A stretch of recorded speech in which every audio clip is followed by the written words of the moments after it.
Abra sua Bíblia em 1 Coríntios 11. Não perca o foco, amados, não perca o foco. Esteja atento, o Senhor vai falar, já está falando, mas com alguns que ainda de repente não conseguiram discernir essa voz, Ele vai falar com você essa manhã. 1 Coríntios 11. A partir do verso 23. Oh, a tua presença, Senhor. Aleluias. Diz assim a palavra do Senhor: porque eu recebi do Senhor o que também vos entreguei, que o Senhor Jesus, na noite em que foi traído, tomou o pão, e tendo dado graças, o partiu e disse: isso é o meu corpo que é dado por vós. Fazei isto em memória de mim. Por semelhante modo, depois de haver ceado, tomou também o cálice, dizendo: este cálice é a nova aliança no meu sangue. Fazei isso todas as vezes que o beberdes em memória de mim. Porque todas as vezes que comerdes este pão e beberdes este cálice, anunciais a morte do Senhor até que Ele venha. Por isso, aquele que comer o pão ou beber o cálice do Senhor indignamente, será réu do corpo e do sangue do Senhor. Examine-se, pois, o homem a si mesmo. Examine-se, pois, o homem a si mesmo. E assim coma do pão e beba do cálice. Pois quem come e bebe sem discernir o corpo, come e bebe juízo para si. Eis a razão porque há entre vós muitos fracos e doentes, e não poucos que dormem. Examine-se, pois, o homem a si mesmo. Na língua portuguesa chega a ser redundante, porque o examine-se já significa examinar-se a si mesmo. Mas eu creio que o apóstolo Paulo, que ele quis deixar tão claro que Jesus tinha deixado como ensinamento, que ele disse: examine-se a si mesmo. Examine-se a si mesmo. Não é o exame tão fácil de fazer, que é o irmão do nosso lado, o nosso esposo, a nossa esposa, nosso familiar, o amigo que veio junto. Não, examine-se a si mesmo. Pois quem come e bebe sem discernir o corpo, come e bebe juízo para si. Eis a razão porque há entre vós muitos fracos e doentes, e não poucos que dormem. Você abre também, por favor, antes de você se assentar, o Evangelho de Jesus Cristo, segundo escreveu Mateus, capítulo 25.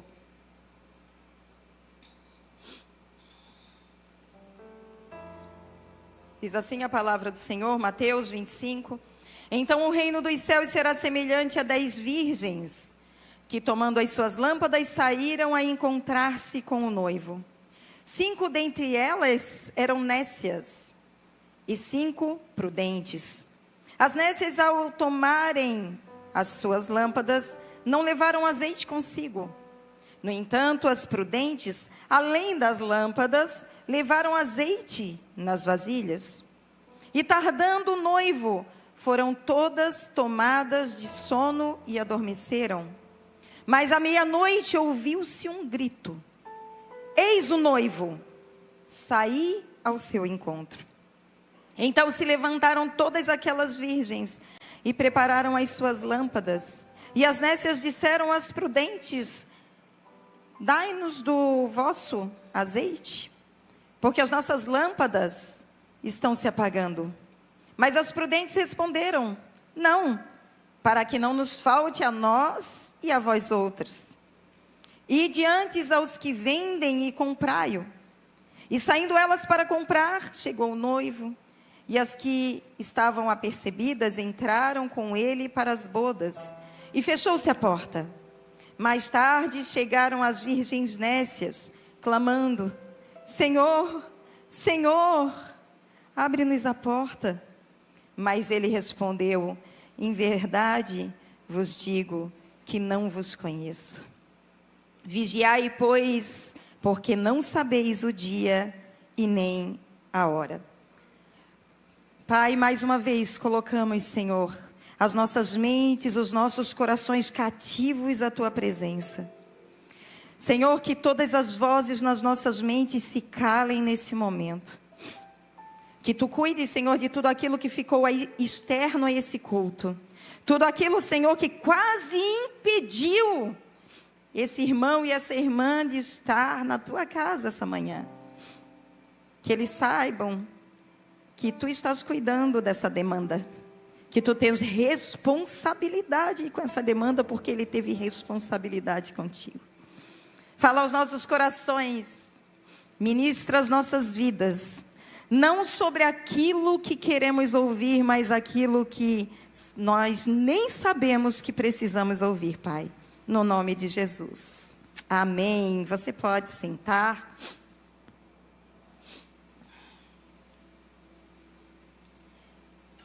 Estava aqui eu pensando, quando eu sentei ali, o culto começou.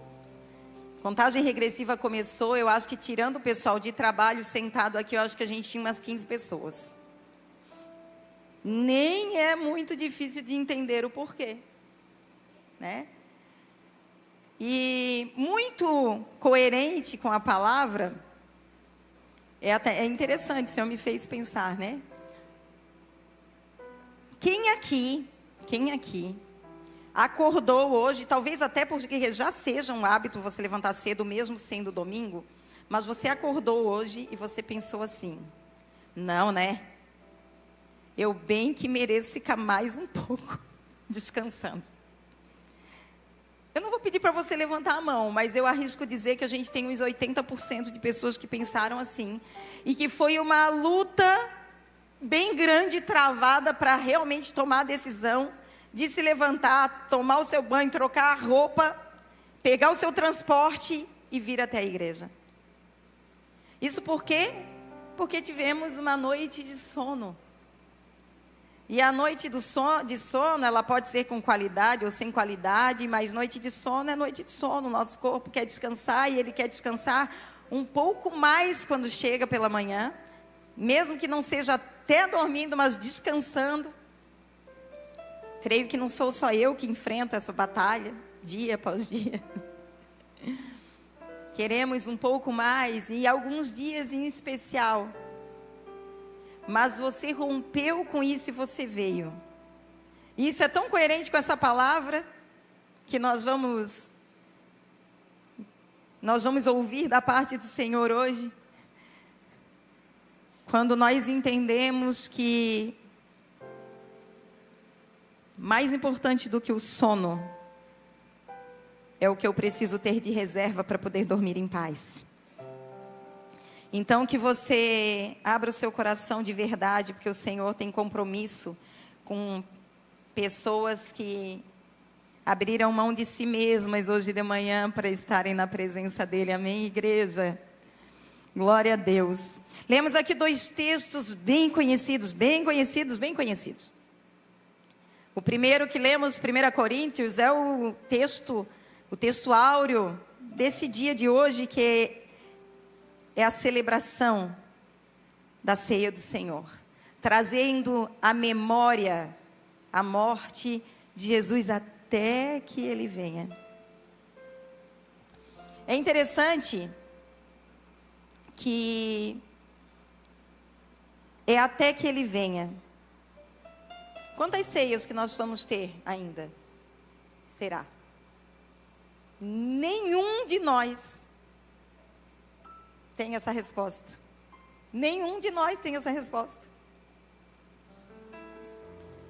Você pode orar, jejuar, ralar sua cara no pó, e você não vai ter essa resposta.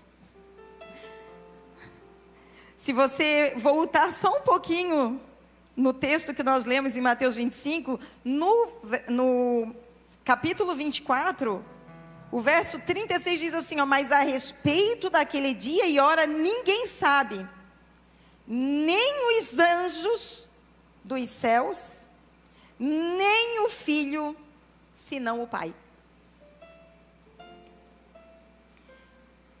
Queridos, e nós precisamos entender que nós usamos frequentemente a forma que nós apresentamos sobre a vinda do nosso Senhor e Salvador Jesus Cristo para buscar a sua igreja, independente do que você acredita. Nós, pastores sêniores dessa igreja, e creio eu que boa parte do nosso corpo de obreiros, e isso nem é pré-requisito para ser corpo de obreiro na nossa igreja, mas nós somos pré-tribulacionistas. Mas eu quero dizer para você, se você é meso, se você é pós, pouco importa. A realidade é, Jesus vem nos buscar. Isso nós precisamos ter convicção. Mas vocês sabem qual é o problema? É que nós dizemos assim, ó, ele vem. Temos várias canções que nós cantamos e celebramos aos domingos, dizendo assim, ó, e ele vem. Uma das mais recentes, né? É aquela, ele vem. Como é que é aquela que nós cantamos até na conferência dos jovens, né? Que foi, ele vem, me ajudem na letra. Ele vem e com ele vai trazer a sua recompensa, né? Traz consigo a sua recompensa. Soberano em poder ele virá. Ah, é porque eu troquei, peguei vocês. Ele virá. Ele virá, ele virá. Temos várias canções que falam sobre ele vir. É óbvio, somos o povo dele. Estamos ansiando por ele. Ele virá. O problema é que nós, por questões da língua mesmo, da praticidade, da expressão, ele virá. E nós jogamos o ele virá para algum lugar no nosso calendário, na nossa vida, que dá tempo de nós fazermos algo, porque ele virá. E aí nós nos deparamos com essa parábola que o próprio Jesus deixa de ensinamento. E ele diz que o reino dele é semelhante a 10 virgens. Aí ele já quebra nossas pernas, porque ele não diz assim, há 10 mulheres e que 5 eram virgens, 5 não. 10 mulheres que 5 eram puras e 5 não. 10 mulheres que 5 eram mulheres, eram as irmãs do coque e 5 faziam chapinha. Não. Eram 10 virgens. Ele traz um entendimento que ele não vai falar sobre quem não faz parte desse entendimento, de que ele virá, de que vai ter um encontro com ele. Ele passa a mensagem dizendo assim, as 10 eram virgens. E essas mulheres, elas saem, porque elas sabem que o noivo virá e elas vão ao encontro. Estamos ou não estamos caminhando para o encontro com o nosso noivo, igreja? Estamos. Estamos.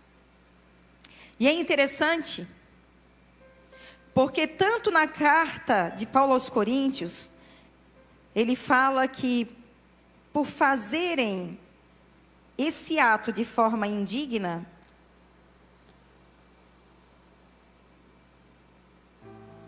há muitos fracos, doentes e não poucos os que dormem.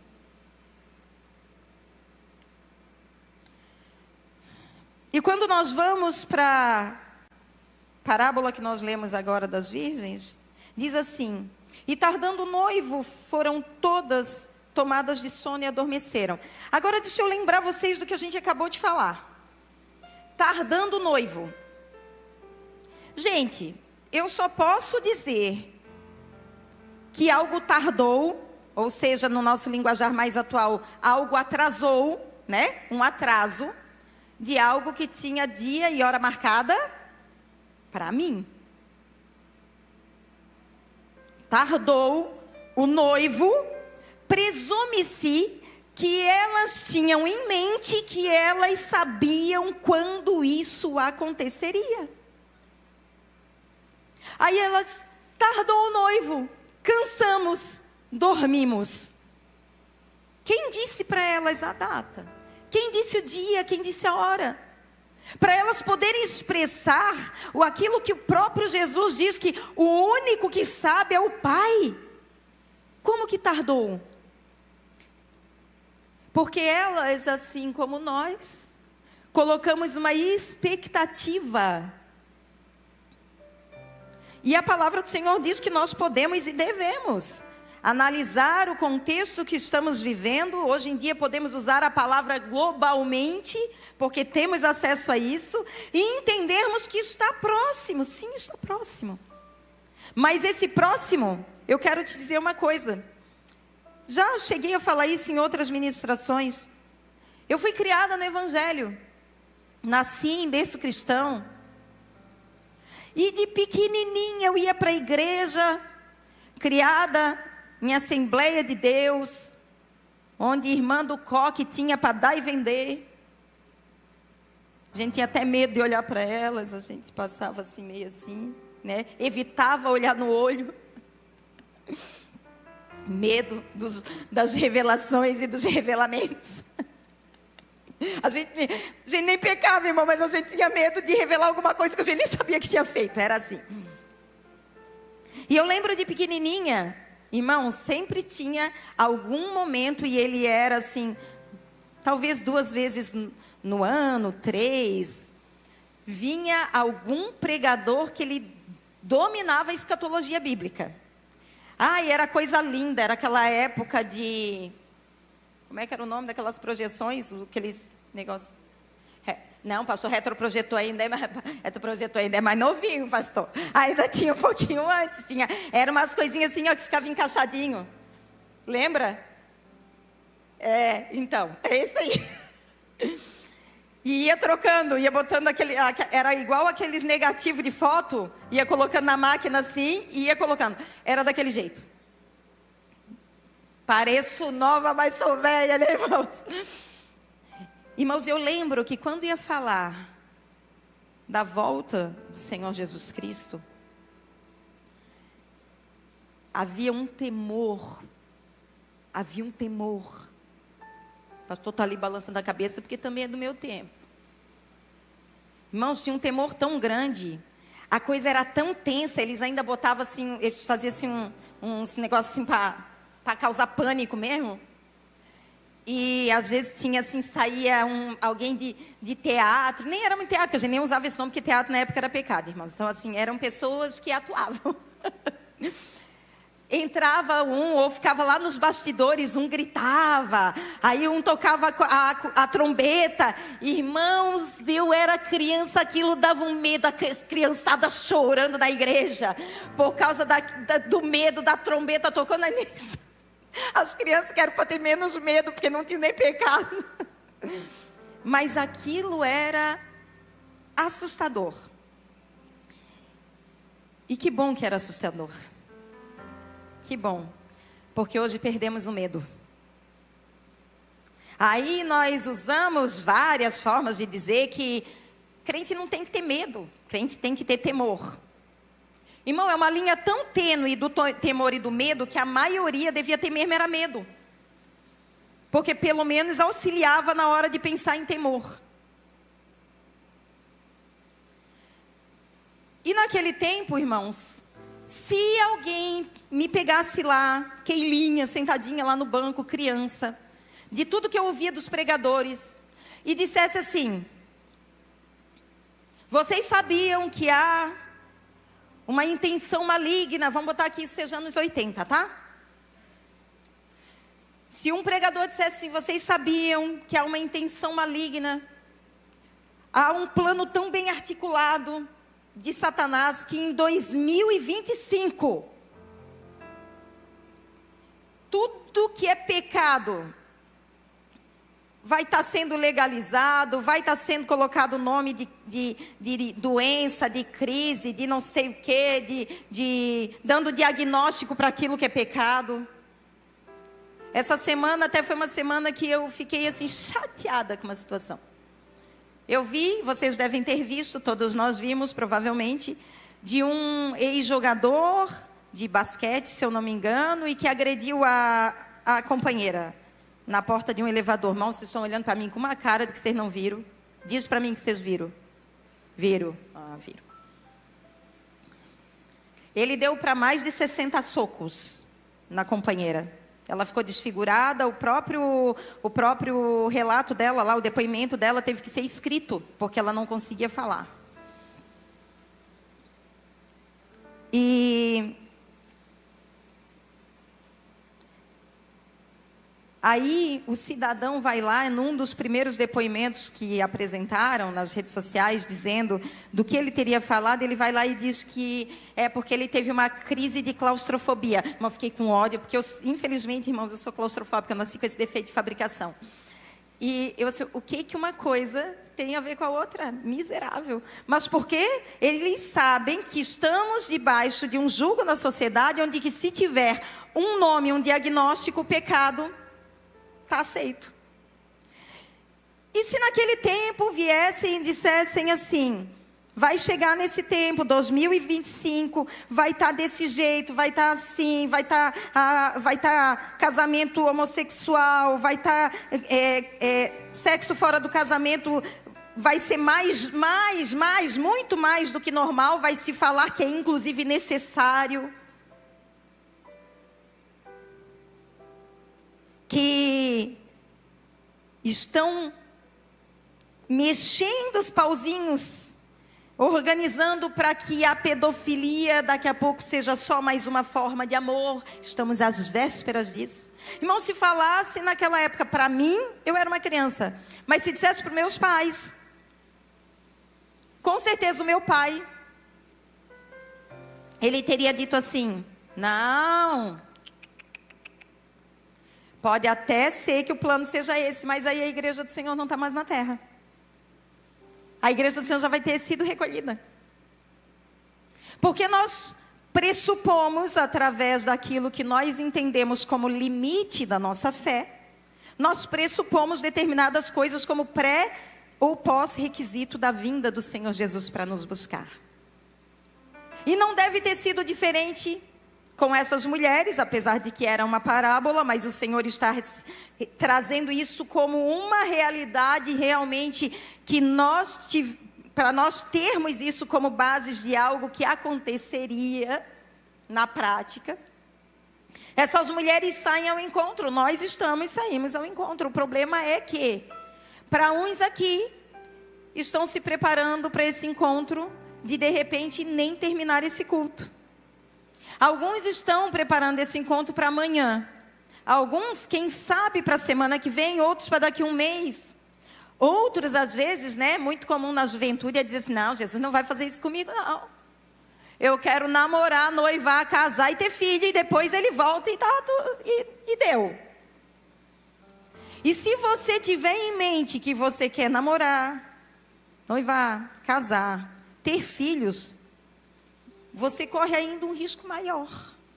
Não é que é errado você sonhar, mas você pode trazer isso para a mentalidade espiritual da coisa e fazer com que você pense que você tem muito tempo. Porque o sono, ele vem para todos. Quem está preparado e quem não está preparado. A diferença nessa passagem, ela é o quê? A diferença nessa passagem bíblica está em quem tinha reserva de azeite e de quem não tinha. O Juninho, o nosso filho do meio, ele esteve aqui, e o Juninho, ele tem umas teorias dele, Quem conhece o Juninho sabe que ele conta várias teorias, assim. Ele é muito criativo. E uma das coisas que ele falou, teve um dia, a gente estava tudo com o carro alugado, aí um trocou o carro pelo outro, que não sei das quantas. Eu só pegava o carro com o tanque vazio. Assim, vocês estão me dando golpe. Porque cada um que eu troco o carro, o tanque está vazio. Aí ele veio com a desculpa boa, Não, mãe, não, é porque eu faço assim, eu gosto de saber quanto que eu gasto no mês de combustível. Então eu espero até entrar na reserva. Daí eu vou lá, abasteço, aí eu sei quanto que o carro está fazendo. Eu assim, conversa muito boa, para boi dormir. Porque se acontece uma emergência, até o Renato, acho que o Renato não está por aí não, O Renato fez um vídeo muito próprio sobre isso, ele deu o Renato Júnior, Ele deu uma dica para homens, ele disse assim: homens, estacionem o carro de vocês já de ré, para vocês saírem de frente em caso de emergência. E muito mais um carro abastecido. Acontece um problema de madrugada, acontece alguma coisa, o seu carro está abastecido e você vai sair o mais rápido possível da sua garagem. E eu sou uma pessoa que tento, na medida sempre do possível, se eu tiver responsável com o carro, eu tento, na medida do possível, já passar no posto. Se ele tiver meio tanque, eu tento já colocar para completar, ou já faço uma previsão para nem pensar em correr o risco de, se de repente houver uma emergência, nós somos pastores. Ah, apareceu uma viagem, corre para Arapiraca. Irmãos, tem que ter bastante combustível para ir para lá, não tem como. Mas não é só sobre o combustível do carro. É também sobre a minha condição de dirigir. O pastor Jair, ele sofre um pouco mais em algumas ocasiões. Ele é um dos melhores motoristas que eu conheço. Há pastores que o digam o contrário, porque tem medo de andar com ele. Porque ele é um pezinho um pouco profundo, mas ele dirige muito bem. Mas ele sabe que ele tem uma limitação a respeito de viagem. Essas viagens que a gente diz que é um bate e volta, tipo assim, 4 horas para ir, 4 horas para voltar. Se for para fazer isso no mesmo dia, ele tem que se preparar. E de preferência até tem que ter um plano B. Porque ele sabe que se a viagem da volta, no bate e volta, for madrugada dentro, ele tem sono. Ele fica com sono. Lá na Inglaterra é muito especial, porque as vias são muito boas, o que também às vezes até prejudica, porque aqui é bom porque a gente tem que ficar ligado, porque tem lombada sem sinalização, tem buraco, tem tudo, né? Aí a gente, de vez em quando, é acordado por um buraco, se for o caso. Mas lá são estradas muito boas, tudo muito tranquilo, muito bem sinalizado. E eu não tenho a cada quanto tempo, mas assim, mais ou menos a cada 15 minutos, eu sei que minutos são variáveis de acordo com a velocidade, mas a mais ou menos a cada 15 minutos tem um chamado service, que é uma saída, onde ali vai ter posto de gasolina e vão ter várias lojas que são comuns lá de ter. Cafés em especial. Então, tem a loja que vende um souvenir, se a pessoa estiver em viagem e quiser presentear alguém, comprar alguma coisa. E tem vários tipos, tem McDonald's, tem vários cafés que são bem conhecidos, redes, né? Bem conhecidas. Então, a cada 15 minutos, mais ou menos, você tem uma parada dessa.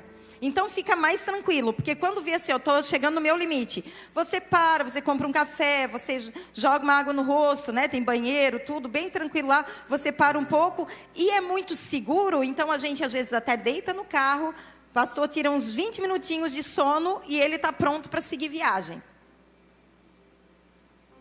Mas quem tem que saber somos nós. Porque, afinal de contas, eu tenho certeza aqui que muitos motoristas aqui, quem sabe, já foram pegos assim, no seu limite. E nós não podemos brincar com limite. Falamos agora antes do culto, né, pastor? Pastor Waits, passou dos limites. Pastor Waits, beijo para pastor Waits. Recado para pastor Waits, não passe dos seus limites. Ela veio ontem, estava se recuperando, tomando antibiótico, tudo veio ontem, ficou o dia inteiro. E hoje ela não conseguiu estar conosco porque ficou debilitada da saúde. Eu fiz a matemática. Eu disse, amanhã eu prego em 3 cultos. Irmãos, eu sei que eu não dou conta. Eu sei que eu não dou conta se eu ficar assim, vida louca, faço o que eu bem entender e vou pregar em 3 cultos. Não dou conta. Não dou mesmo. Então eu já disse, eu queria muito estar aqui ontem, mas não pude estar porque eu sabia meu limite. Eu precisava estar em 3 cultos hoje, eu não tenho condições de fazer isso. Às vezes alguns irmãos, né, me pegam às vezes assim, como foi no outro domingo que eu preguei 3 cultos também, os irmãos, disse, pastora, depois fala comigo assim, não. Aí, a pastora pode falar comigo depois, não. Não, pastora, é claro, né?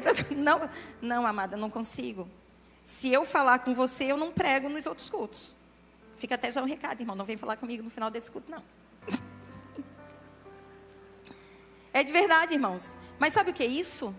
Parece até uma grosseria, parece até uma coisa... Nossa, meu Deus, pastora, pensar assim. Amados, é nós analisarmos a nós mesmos. É nós sabermos a nossa limitação.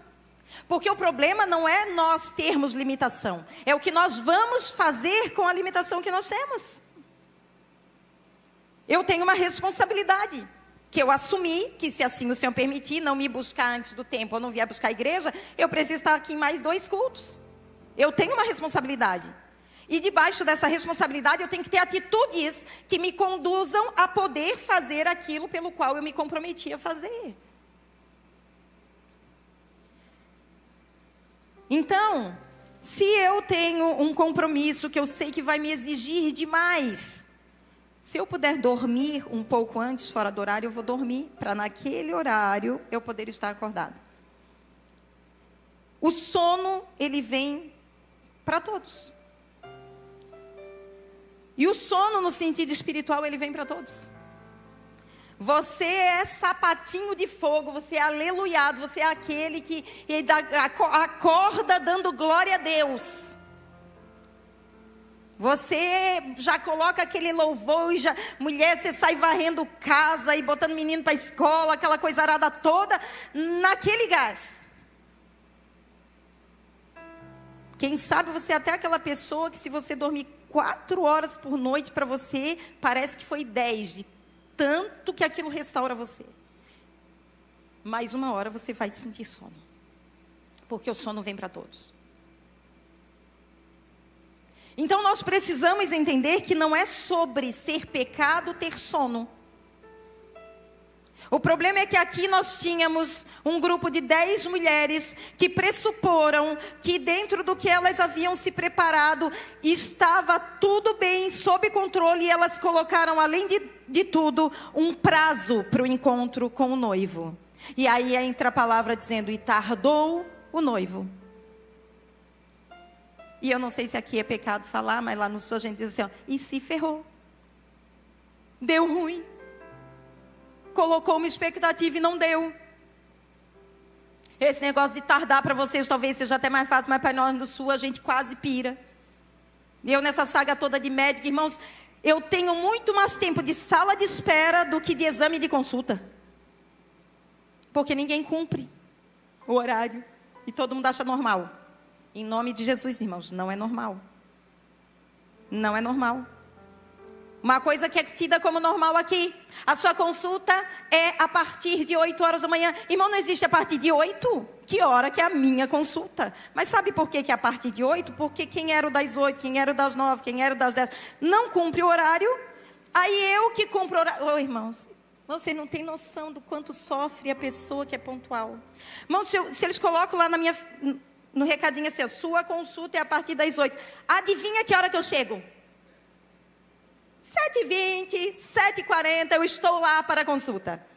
E adivinha o que acontece, irmãos? Eu vou ser atendida 10h20, 10h40, 11 horas da manhã, porque era a partir de... Irmãos, precisamos estar preparados para o atraso. Já passei cada uma nesse negócio, porque daí assim, geralmente sai muito cedo de manhã, sai em jejum. Não, mas aí começa a esperar, começa a vir a fome.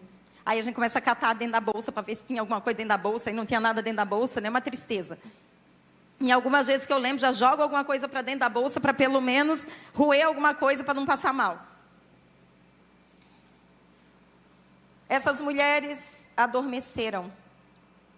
E é engraçado, né? Porque daí vem o apóstolo Paulo, na carta aos Coríntios, dizer assim, há muitos fracos, doentes e não poucos que dormem. E um dos motivos, e o motivo que ele dá ali, é o não discernir o corpo. Não discernir o que é esse ato. E muitos pensam que o não discernir o ato é você estar em pecado. Se fosse assim, ninguém tomava. Ninguém comia. A gente atende, às vezes, pessoas que passam 8 anos numa igreja sem cear. Porque ela achou, aquele tempo todinho ali, que ela estava em pecado com alguma coisa. E a palavra diz, analise a si mesmo. E assim coma, não diz assim, analise-se, e daí você vê que não dá, não come. Engraçado, quer dizer, analise-se. Pressupõe-se que está dizendo assim, ó, você vai se analisar e naquele exato momento você tem condições de pedir perdão ao Senhor, de fazer um voto com o Senhor, que é aquilo que você precisa de repente chegar num irmão, numa situação na segunda-feira. Não diz assim, então daí você espera até a próxima ceia, não diz assim, examine-se a si mesmo e assim coma e beba. Agora, o que é não discernir? Gente, eu venho, sei que estou em pecado, não paro de pecar e não estou nem um pouco a fim de parar de pecar. Não entendeu o sacrifício da cruz. Está negando o sacrifício da cruz. Se participar, está participando de forma indigna porque não quer transformação. E às vezes quando a gente fala sobre o pecado na igreja e transformar a vida de pecado, tem gente que pensa, que leva para o lado mimimi, e acha que é porque a gente está dizendo que quem peca não deveria nem vir para a igreja. Não, amados. Quem não deveria nem vir para a igreja é quem vem com pecado e não está nem um pouco a fim de deixar o pecado. Em vão. Você pode estar no lamaçal, você pode estar experimentando as piores coisas desse mundo. Se você chegou até aqui, dizendo assim, ó, eu tenho um fundo de esperança que um dia Deus me pega e eu vou sair dessa vida que eu estou levando, é só o que o Senhor precisa. Agora não vem para cá pensando que vai ter ego massageado, que vai continuar levando a vida que está levando de pecado, sendo ensinado o que é certo. E que está tudo bem, nós não podemos deixar a igreja enganada sobre isso. Isso aconteceu inclusive na minha última mensagem. Depois recebemos no Instagram da igreja uma mensagem muito bem escrita, por sinal, uma pessoa aparentemente muito educada, inclusive. Mas que estava extremamente ofendida porque o pecado que ela praticava havia sido algo central na mensagem, e que aquilo que ela praticava era a vida dela, era daquele jeito que ela pretendia seguir. Inclusive ela trazia outras pessoas que praticavam a mesma coisa, e que há tempo que ela vinha, e ela estava muito feliz de estar aqui. Que pena que a partir daquele dia ela não vinha mais. Um lado religioso de você pode pensar assim, ó, isso é ruim, né, pastora? Porque, coitado, é um pecador. Não, querida, é um pecador que não quer se arrepender. Porque pecador que quer se arrepender, eu me incluo nisso. Eu me incluo nisso. Senhor, tem misericórdia de mim. Aqui, né, quando eu vi, já fiz aquilo. Claro, a gente costuma dizer que quem está à frente, querida, é o mínimo que a gente pode fazer. É fazer essa análise não só num culto de ceia. A gente acorda, a gente toma o café da manhã se analisando, meio-dia a gente está se analisando, de tarde a gente está se analisando, de noite a gente vai dormir se analisando. Por quê? Porque Deus nos dá um nível de confiança que nós não podemos mais nos colocar num lugar do irmão que uma vez por mês ele vem se analisar, ele acha que está bom para nós. Nós sabemos que não está. Mas se fosse analisar por questão de possibilidades ou não de pecar, então também não participava, irmãos. Mas é para se analisar, para ver o que não está legal, o que eu preciso mudar. Não é o que o meu irmão do lado. Eu, a si mesmo e assim como, o que eu preciso arrumar? E nós precisamos entender que as 5 que eram as imprudentes, as nécias, né, que diz nessa versão, as 5 imprudentes, não era pecado, elas eram noivas, provavelmente vestidas de noiva. Elas também tinham lamparina. A lamparina delas também tinha azeite. Porque tinha. A palavra é bem clara em dizer que o que elas não tinham era a reserva. O Senhor hoje está nos chamando para um nível mais profundo, onde nós teremos reservas. E para que serve essa reserva?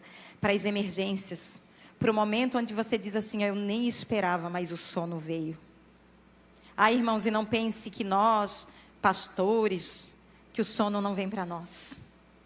Irmãos, e tem época que o sono vem com força. Tem época que eu diz assim, será que eu vou conseguir despertar desse momento que eu estou vivendo na minha vida com o Senhor? Será que eu vou conseguir? Isso não é só vocês, não. Somos todos nós. O sono vem.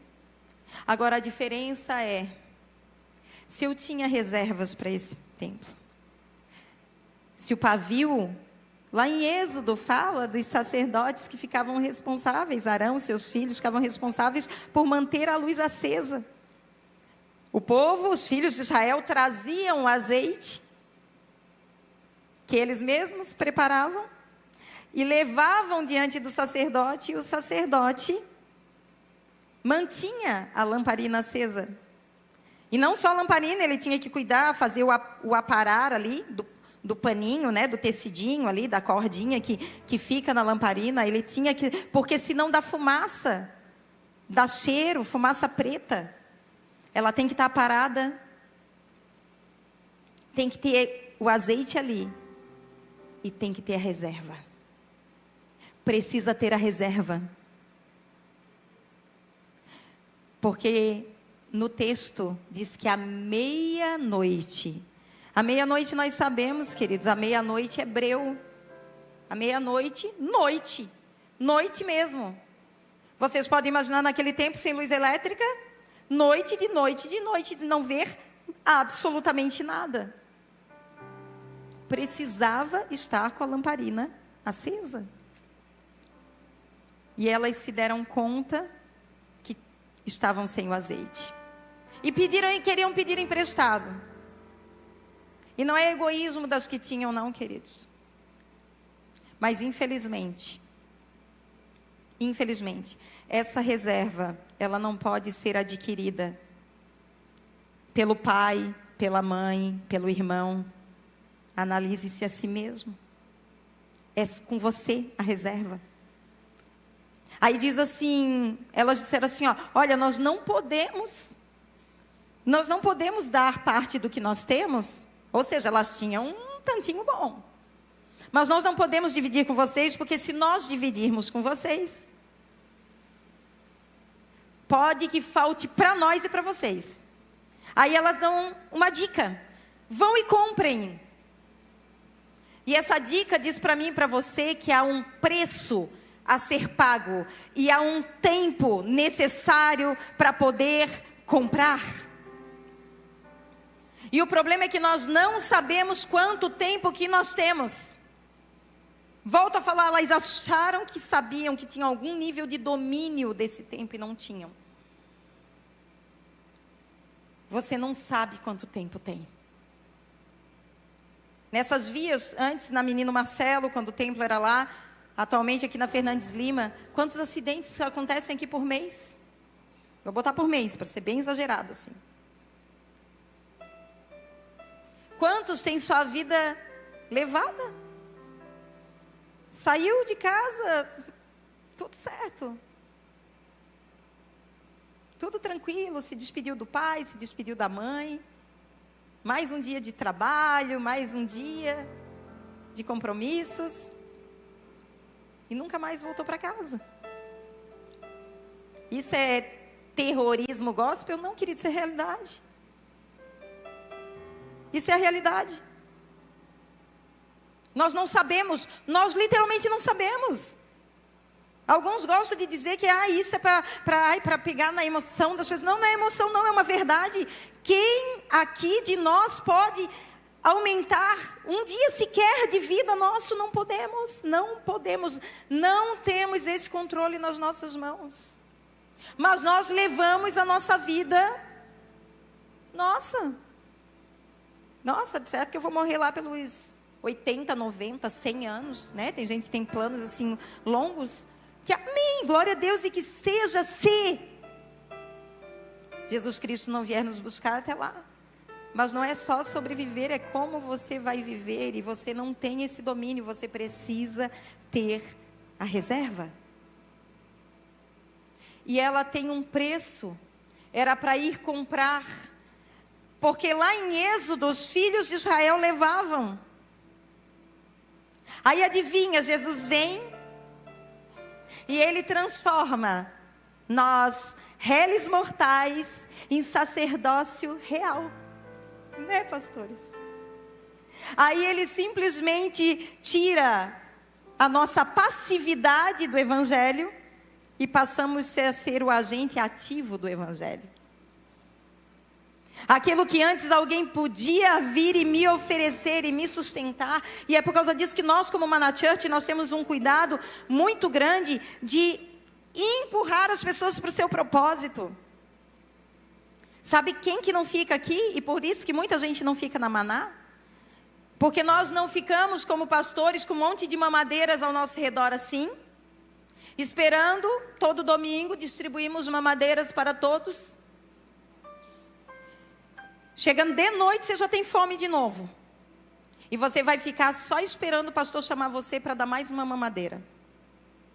Isso é creche. Jesus não vem buscar uma noiva criança. Ele vem buscar uma noiva madura, adulta. Nós acreditamos numa igreja como um supermercado, onde você vem e você busca o arroz, o feijão, pronto? Não é marmitex. Você vem buscar os suprimentos e durante a semana você vai preparando para a sua casa. Você vai preparando. Aí quando chega até a próxima reunião que tiver, você diz assim, nossa, ainda tem ali. Mas assim, já diminuiu, porque eu estou fazendo, então eu vou lá buscar mais. Para ter garantia de que eu tenho mais. Poucos dias atrás eu atendi uma pessoa e ela me compartilhando situações da família, assim, minha irmã, tem óleo em casa? Tem. Sim, minha irmã, coloca lá num vidrinho, um recipiente, consagra ao Senhor e sai ungindo essa casa, vai ungir o travesseiro dos teus filhos, vai fazer isso. Ela olhou para mim, em primeiro momento, admirada, e eu já sabia a pergunta que estava na mente dela, dizendo assim, ó, eu posso? Aí se eu quiser uma igreja que me coloque num pedestal de idolatria, eu me coloco numa função de dizer assim, não, irmão, tem que ser nós, pastor, nós que carregamos essa função aí. Entendemos sim, queridos, que alcançamos alguns níveis no Senhor que nos permitem entrar em batalhas e em lugares onde a nossa ajuda vai fazer toda a diferença. Não temos problema em reconhecer isso. Mas nós não vamos estar com todos ao mesmo tempo, em todos os lares, resolvendo todas as demandas, aquela pipinada que nós temos a semana inteira para resolver. É você. O sacerdócio é seu. O sacerdócio é seu, querido. É seu papel. Manter essa lamparina acesa e com óleo sobrando. Você pode se colocar de pé.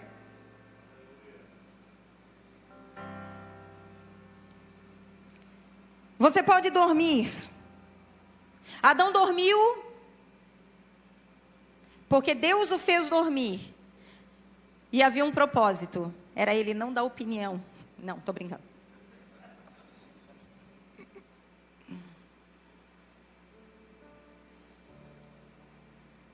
Essa passagem eu acho muito especial, aquele pensamento de dizer assim, não se preocupem, mulheres. Enquanto o seu Adão está dormindo, o Senhor está te formando. Ele vai despertar. Jacó dormiu. Jacó era fera para dormir, né? Porque dormir com a cabeça numa pedra não é para poucos. É para poucos, não é para os fracos.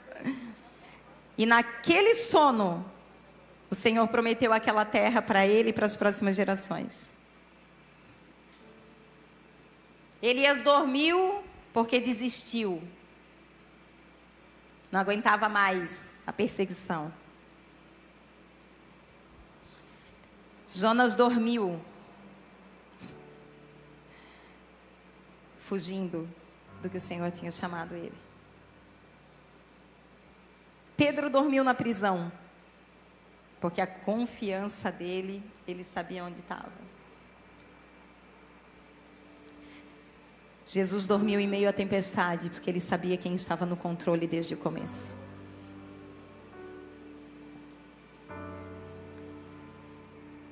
Você pode dormir, mas você tem que estar preparado.